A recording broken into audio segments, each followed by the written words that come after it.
హరి ఓం. మాతా పితృ గురుదేవేభ్యో నమ. శ్రీ మహాగణాధిపతియే నమ. శ్రీమాత్రే నమ. మనం ఈరోజు ఈ ప్రసారంలో భగవంతుని యొక్క ఏ నామాన్ని నిరంతరము స్మరించడం ద్వారా మన జీవితంలో ఎదురయ్యే అనేక రకాల ఈతి బాధలు, అష్టకష్టాలు, శతకోటి దారిద్ర్యాలను పారద్రోలి అఖండ ఐశ్వర్యాలతో కూడిన భగవద్ అనుగ్రహాన్ని పొందుతామో వివరంగా తెలుసుకుందాము. ముందుగా భగవంతుని యొక్క ఆ నామం యొక్క విశిష్టతను, దాని అర్థాన్ని, మహిమను, మూలాన్ని సవివరంగా తెలుసుకొని ఆరాధించడం ద్వారా సత్వరమే శుభ ఫలితాలు పొందుతాం. కాబట్టి ఆ వివరాలు తెలుసుకుందాము. గతంలో మనం ఎప్పుడు ఈ వీడియో పూర్తిగా చివరి వరకు చూడండి ఎప్పుడు చెప్పి ఉండలేదు, కానీ ఇప్పుడు విశేషంగా తెలియజేస్తున్నాను. ఎందుకంటే ఈ చివరిలో మీకు దగ్గర 4 రకాల మంత్రాలను అక్షరాలతో సహా, అంటే లిరిక్స్తో సహా క్షుణ్ణంగా ఇస్తాను. కాబట్టి చివరి వరకు ఈ వీడియో చూసి దీని యొక్క ఫలితాన్ని పొందుతారని ఆశిస్తున్నాను. కలౌ చండీ వినాయక అంటే కలియుగంలో అమ్మవారిని, గణపతిని ఆరాధించడం ద్వారా సత్వరమే అన్ని కోరికలు నెరవేరుతాయని, వీరు శీఘ్రంగా అనుగ్రహిస్తారని పురాణ ప్రతీతి. అమ్మవారంటే శక్తి స్వరూపము, సృష్టికి మూలం అమ్మవారు అన్నమాట. మనం ఆదిపరాశక్తిగా అమ్మవారు కొలువై ఉన్నారు. అమ్మవారి యొక్క శక్తి రూపాలైన త్రిశక్తులుగా, అంటే 3 రూపాలలో ఉన్న శక్తులుగా బ్రహ్మ, విష్ణు, మహేశ్వరులు సృష్టి, స్థితి, లయ కారకులుగా ఉన్నారు. అనగంటే ఈ 3 రూపాలు కూడా బ్రహ్మ, విష్ణు, శివాత్మకమైన శక్తి రూపాలుగా, అమ్మవారిలో అంతర్లీనమైన శక్తి రూపాలుగా ఉన్నాయన్నమాట. అటువంటి బ్రహ్మ, విష్ణు, మహేశ్వరాంశాలతో త్రిమూర్త్యాత్మక స్వరూపమైన ఆ దత్తాత్రేయుని ఆరాధించడం ద్వారా మనము అమ్మవారిని, అంటే ఆదిపరాశక్తి యొక్క అనుగ్రహాన్ని శీఘ్రమే పొందగలుగుతాము. శ్రీ మహావిష్ణువు ధరించిన 21 అవతారాలుగా చెప్పబడి, అంటే 21 అవతారాలలో 6వదిగా చెప్పబడే ఈ దత్తాత్రేయ అవతారము మిగతా వాటికి భిన్నమైనది. ఇందులో శ్రీ మహావిష్ణువు బ్రహ్మదేవుని యొక్క, మహేశ్వరుని యొక్క అంశాలతో కలిసి ఈ అవతారాన్ని ధరించడం జరిగింది. మనకు కృతయుగంలోనే ఈ అవతారం ఆవిర్భవించబడింది. ఇప్పుడు త్రేతాయుగంలో రామ అవతారం ఆ త్రేతాయుగం వరకే పరిమితమైంది. అట్లాగే ద్వాపర యుగంలో కృష్ణ అవతారం, ఆ అవతారం ద్వాపర యుగం వరకే పరిమితమైంది. కానీ కృతయుగంలో ఆవిర్భవించబడిన ఈ అవతారము కలియుగాంతం వరకు కూడా కొనసాగుతూ ఉంటుంది. అదే విశిష్టత, ఈ అవతారం యొక్క విశిష్టత అన్నమాట. మనకి అత్రి, అనసూయ దంపతులకు మార్గశిర పౌర్ణమి రోజు ఈ శ్రీ మహావిష్ణువు బ్రహ్మదేవుని యొక్క, పరమేశ్వరుని యొక్క శక్తి అంశాలతో కలిసి వారికి పుత్రుడుగా, అంటే దత్తుడుగా, దత్తాత్రేయుడుగా ఆవిర్భవించడం జరిగింది. ఈ వాళ్ళకే ఎందుకు పుత్రుడుగా పరిగణించాడు? అత్రి, అనసూయలకే ఎందుకు ఆ భాగ్యం కలిగింది? వారి పేరులోనే సార్థక నామధేయము, అంటే అత్రి. ఆ త్రి అంటే త్రిగుణములు, త్రిగుణములను జయించిన వాడు. సత్వగుణము, తమో గుణము, రజోగుణము, ఈ 3 గుణాలను జయించిన వాడు ఆ అత్రి మహర్షి. అందువల్ల అత్రి. అట్లాగే అనసూయ అంటే ఎటువంటి అసూయ లేనిది అనసూయ. కాబట్టి ఆ దంపతులకే ఈ మహద్భాగ్యం కలిగిందనమాట.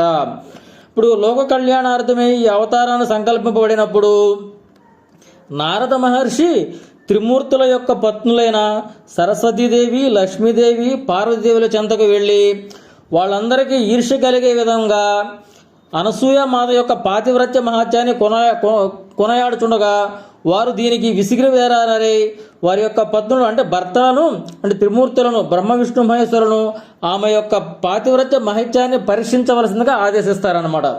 అప్పుడు ఆ త్రిమూర్తులు ఆ అనసూయాదేవిని పరీక్షించడం కోసం ఇక్కడికి వస్తారు. వారు అత్రి మహర్షి సంధ్యావందనాదుల కోసమై నదీ తీరానికి వెళ్ళినప్పుడు ఏకాంత సమయంలో, అంటే అనసూయాదేవి ఒకటే ఆశ్రమంలో ఉన్నప్పుడు అక్కడికి వెళ్ళి ఆమె యొక్క ఆతిథ్యాన్ని కోరుతారనమాట. అప్పుడు ఆమె అనసూయాదేవి వారికి ఆహార పదార్థాలన్నింటినీ సిద్ధం చేస్తుంది. వారిని ఆహారం స్వీకరించవలసిందిగా కోరగానే వారు ఆమె వ్యవస్థగా వడ్డిస్తే మాత్రమే ఆహారం స్వీకరిస్తామని చెప్తారనమాట. అప్పుడు ఆమె ఈ వచ్చిన వారు మహాపురుషులని భావించి తన పాతివ్రత్యాన్ని, భర్త అత్రి మహాముని యొక్క తపబలాన్ని మనసులో స్మరించుకొని భగవంతుడిని స్మరించుకోగానే ఆ 3 త్రిమూర్తులు కూడాను పసిపిల్లల్లాగా మారిపోతారు. అప్పుడు వారికి ఆమె తను వ్యవస్థగా మారి తన సైన్యాన్ని పిల్లలకి ఇచ్చి కడుపు రింపి వారిని ఉయ్యాలలో వేసి లాలిస్తూ ఉంటుందన్నమాట. ఆ సమయంలో అక్కడికి చేసిన అత్రి మహర్షి ఇది చూసి ఆశ్చర్యం పొంది వీరు మహాత్ములు సాక్షాత్తు బ్రహ్మ విష్ణు మహేశ్వరులు అయి ఉంటారని భావించి వారిని ప్రార్థించగానే వారు యథారూపాన్ని ధరించి ఆ దంపతులను మీకు ఏదైనా వరం కావాలో కోరుకోమంటారనమాట. అప్పుడు అత్రి అనసూయ దంపతులు మాకు మీ వంటి పుత్రుడే కావాలని వారిని కోరుకుంటారు. వారు అప్పుడు మా వంటి పుత్రులు అంటే మేమే మీకు పుత్రులుగా రావాలి, ఇంకా వేరే వాళ్ళు ఎవరు రాగలుగుతారని చెప్పని బ్రహ్మదేవుని యొక్క అంశతోటి చంద్రుడు, పరమశివుని అంశతోటి దుర్వాస మహాముని, అలాగే శ్రీ మహావిష్ణువు బ్రహ్మదేవుని యొక్క పరమశివుని యొక్క శక్తుల అంశాలను కలగలుపుకొని త్రిమూర్త్యాత్మ స్వరూపంగా దత్తుడుగా వారికి సమర్పించుకోబడడం అంటే పుత్రుడుగా ఆవిర్భవించాడు. దత్తాత్రేయుడు అని ఎందుకు పిలిచారంటే దత్తుడు అంటే భగవంతుడు తనకు తానుగా వారికి పుత్రుడుగా సమర్పించుకున్నాడు తనను. అట్లా ఆత్రేయుడు అత్రి మహాముని యొక్క కుమారుడు కాబట్టి ఆత్రేయుడు. దత్తాత్రేయుడు అంటే అత్రి మహామునికి కుమారుడుగా తనకు తానుగా భగవంతుడు సమర్పించుకోవడం ద్వారా దత్తాత్రేయుడిగా ఈ అవతారం ఆవిర్భవించబడినది. ఈ విధంగా దత్తాత్రేయుని యొక్క ఆవిర్భావము మార్గశిర పౌర్ణమి రోజు జరిగిందనమాట. అటువంటి దత్తాత్రేయ స్వామి అనుగ్రహం పొందాలంటే మనం ఈ కలియుగంలో ఏం చేయాలి? మనం మానవ మాతృలమైన వాళ్ళము. మనకి కలియుగంలో అయితే అలంకార ప్రియ విష్ణువు అంటే వివిధ రకాల అలంకారాల ద్వారా భగవంతుడిని ఆరాధించడం ద్వారా విష్ణుమూర్తిని మనం ప్రసన్నం చేసుకోగలుగుతాము. అభిషేక ప్రియో శివ రకరకాల ద్రవ్యాలతో అభిషేకించడం ద్వారా పరమశివుని మనం ప్రసన్నం చేసుకోగలుగుతాము. అర్చన ప్రియో శక్తి అంటే అర్చించడం ద్వారా వివిధ రకాలుగా అమ్మవారి యొక్క అనుగ్రహాన్ని మనం పొందగలుగుతాము. నమస్కార ప్రియో భాను అంటే భాస్కరుడు ఆదిత్యుడు సూర్య భగవాను మనం నమస్కారం చేయడం ద్వారా ప్రసన్నం చేసుకోగలుగుతాము. కానీ కేవలం మనం ఈ దత్తాత్రేయ స్వాముల వారిని స్మరణ మాత్ర సంతుష్టాయ కేవలం స్మరించినంత మాత్రాననే భక్తుల యొక్క బాధలను పాపాలను తొలగించి వారు కోరికలు నెరవేర్చేవాడే ఈ దత్తాత్రేయ స్వామి. కాబట్టి దత్తాత్రేయ స్వామి వారిని ఈ దత్త జయంతి రోజు అనగా మార్గశిర పౌర్ణమి రోజు యథాశక్తి మనం పంచోపచారాలు షోడోపచారాలతో పూజించడం ద్వారా అష్టోత్తర శతనామాలతో అర్చించడం ద్వారా అట్లాగే స్వామివారి యొక్క విశిష్టమైన స్తోత్రాలు దత్త కవచము, దత్తాత్రేయ ద్వాదశ నామాలు, దత్తాత్రేయ పంజర స్తోత్రము ఇలాంటివన్నిటి మనం స్తుతించుకోవడం ద్వారా మంచి ఫలితాలు పొందుతాం. కేవలం ఈ రోజే కాదు, ప్రతిరోజు మనం స్వామివారిని ఆరాధించడం ద్వారా స్వామివారి నామాలు స్తోత్రాలు స్తుతించడం ద్వారా మంచి శుభ ఫలితాలు పొందుతాము. అన్ని రకాల దోషాలు పోగొట్టుకోగలుగుతాము. ఈ స్తోత్రాలు ఇవన్నీ చదవలేని వారు కనీసం వాటిని వినడం ద్వారా కూడా స్వామివారి అనుగ్రహాన్ని పొందవచ్చు. కేవలం స్వామివారి యొక్క నామాన్ని యథాశక్తి జపించడం ద్వారా కూడా అంతటి ఫలితాన్ని పొందవచ్చు. ఆ నామాలు ఒకసారి తెలుసుకుందాం. దిగంబర దిగంబర శ్రీపాద వల్లభ దిగంబర దిగంబర దిగంబర అవధూత చింతన దిగంబర అంటే ఈ రకంగా ఈ నామాలతో స్వామిని కూడా మనం స్మరించుకోవచ్చు. దిగంబర అంటే ఎటువంటి వస్త్రాలు లేనివాడు అని కాదు, అంబరము అంబరము దిక్కులే అంబరముగా కలిగిన వాడు. దశ దిశలు అంటే 4 దిక్కులు 4 విదిక్కులు 2 అంటే ఆకాశము అధోలోకము ఊర్ధ్వలోకము ఇట్లా 10 దిశలు దశ దిశలు అంబరాలుగా వస్త్రాలుగా కలిగిన వాడు ఈ దత్తాత్రేయ స్వామి అనమాట. అందుకనే మనం దిగంబర దిగంబర శ్రీపాద వల్లభ దిగంబర దిగంబర దిగంబర అవధూత చింతన దిగంబర అనే ఈ నామాన్ని నిరంతరం స్మరించుకోవడం వల్ల కూడా మంచి శుభ ఫలితాలు పొందామట. అలాగే ఈ దత్తాత్రేయ స్వామి వారికి గాయత్రి మంత్రము ఓం దత్తాత్రేయాయ విద్మహే అత్రిపుత్రాయ ధీమహి తన్నో దత్త ప్రచోదయాత్.